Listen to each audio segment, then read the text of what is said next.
Discuss ಮಾಡ್ತಿದ್ದೆ. ಶ್ರೀಕಾಂತ್ ನನಗೆ approval ಆಗಿದೆ ಸರ್, ಬಟ್ ನನಗೆ ಬಂದಿದೆ ಅದು ಹೇಳ್ತೀವಿ. ಬಟ್ ಪ್ರಶ್ನೆಗಳೇನೋ ಇದ್ರೆ ದಯಮಾಡಿ ಕೇಳಿ.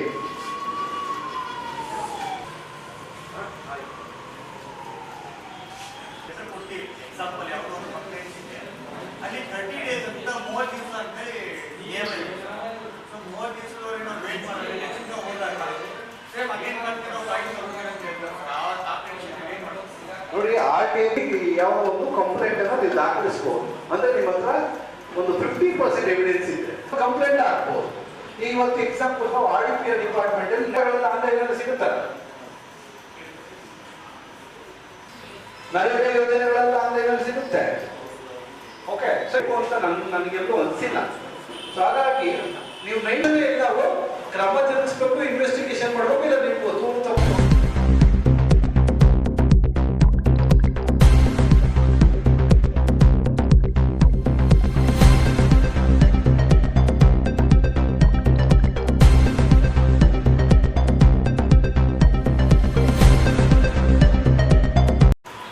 ನಾನು ಹೇಳ್ತಿರೋದು ಮೂಲಭೂತ ಹಕ್ಕುಗಳು ಅಂತಂದ್ರೆ ಕೇವಲ ಯಾರೋ ಬಂದು ನನಗೆ ಅವಮಾನ ಮಾಡ್ದ, ನನಗೆ ಬೈಕೊಂಡು ಓಡಾಡ್ತಾ ಇದ್ದಾನೆ, ಅಥವಾ ನನಗೆ ಹಿಂಸೆ ಮಾಡ್ತಾನೆ, ಹ್ಯುಮಿಲೇಷನ್ ಮಾಡ್ತಾನೆ, ಇದಲ್ಲ. ಒಬ್ಬ ಮನುಷ್ಯ ಜೀವನವನ್ನ ಸ್ವಚ್ಛಂದವಾಗಿ ಜೀವಿಸಲು ಸರ್ಕಾರ ಮಾಡಬೇಕಾದ ಮೂಲ ಕರ್ತವ್ಯಗಳು. ಸೊ ಇದನ್ನ ಬಸವರಾಜ್ ಕಡಾಖಂಡಿತವಾಗಿ ಹೇಳ್ಕೊಡಕ್ಕಾಗಲ್ಲ. ಹೇಳ್ಕೊಡ್ಬೇಕು ಅಂದ್ರೆ ನೀವು ನನ್ನ ಜೊತೆಲಿ ಇರಬೇಕು, ಅಥವಾ ನಾವು ಟ್ರೈನಿಂಗ್ ಸೆಷನ್ ಮಾಡಿದಾಗ ನೀವು ಬರಬೇಕು. ಸೊ ಅದು ಲಿಂಕ್ ಕಟ್ಟಗಾಗುತ್ತೆ. ಒಂದ್ಸರಿ ನಾವೇನು ಹೇಳಿರ್ತೀವಿ, ನೆಕ್ಸ್ಟ್ ಟೈಮ್ ನೀವು ಬಂದು ಪ್ರಶ್ನೆ ಮಾಡಿದ್ರೆ ಅದಕ್ಕೆ ನಾವು ಆನ್ಸರ್ ಮಾಡ್ಬೋದು. ಯಾರಾದ್ರೂ ಇಲ್ಲಿರೋರು ಹ್ಯೂಮನ್ ರೈಟ್ಸ್ ಆಫೀಸ್ಗೆ ಹೋಗಿ ಬಂದಿದ್ದೀರಿ? ಆಯೋಗಕ್ಕೆ ಆಯೋಗ ಅಂದ್ರೆ ಗೊತ್ತಾ? ಆಯೋಗ ಅಂದ್ರೆ ಗೊತ್ತಿಲ್ವಾ? ಕೇಳಿದ್ದೀರಿ? ಹೋಗ್ಬೇಕು, ಆಫೀಸ್ ಒಳಗೆ ಹೋಗ್ಬೇಕು, ಏನೇನು ಮಾಡ್ತಾರೆ, ಯಾಕೆ ಅಲ್ಲೇ ಪೊಲೀಸ್ ಡಿವಿಷನ್ ಯಾಕಿದೆ, ಪೊಲೀಸು ಒಂದು ಡಿವಿಷನ್ ಇದೆ ಅದರೊಳಗೆ, ಅದಕ್ಕೆ ಚೇರ್ಮನ್ ಶ್ಯಾಮ್ ಭಟ್ ಇದ್ದಾರೆ.